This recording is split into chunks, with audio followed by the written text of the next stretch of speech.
And to Jock Jams, and that got me through an hour.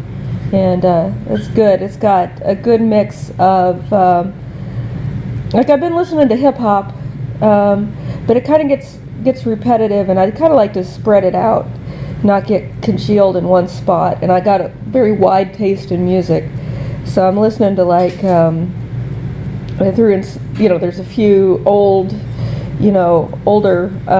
sports jam, songs, and bands like Tech Nine, which is black metal, and Jay-Z, and a bunch of different grunge bands and metal and stuff, and so that was good. It kept a good beat, kind of a mosh pit beat throughout most of it, which kind of kept me going. And Olaf has stopped bleeding and is now eating his regular food.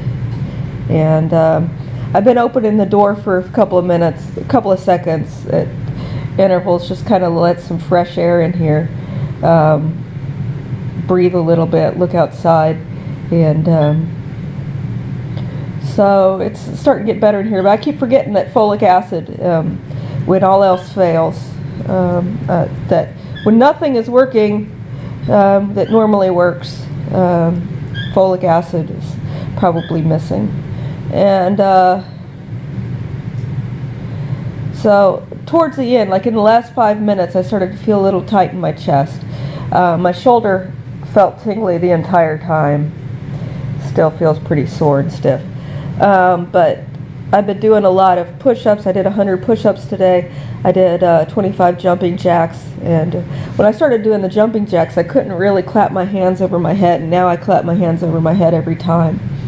So just keep maintaining range of motion. And because a high dose of oxidative stress is basically accelerated aging.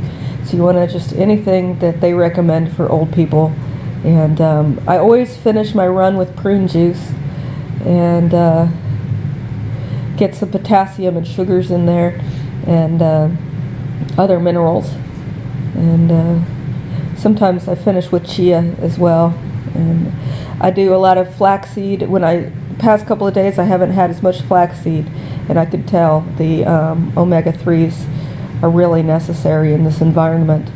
And I was listening to one song, I forget what the name of the band was, but it was like a bomb sirens going off. And I listen to thunderstorms when I'm sleeping, and I was thinking about how in a war zone, when they're bombing, that's a really good time to take a nap. You go find your safe place and you relax and you sleep, because once the bombing starts, that's when they send the ground troops in. You can't do anything about the heavy explosive objects falling from the sky, but you can do things about the ground troops.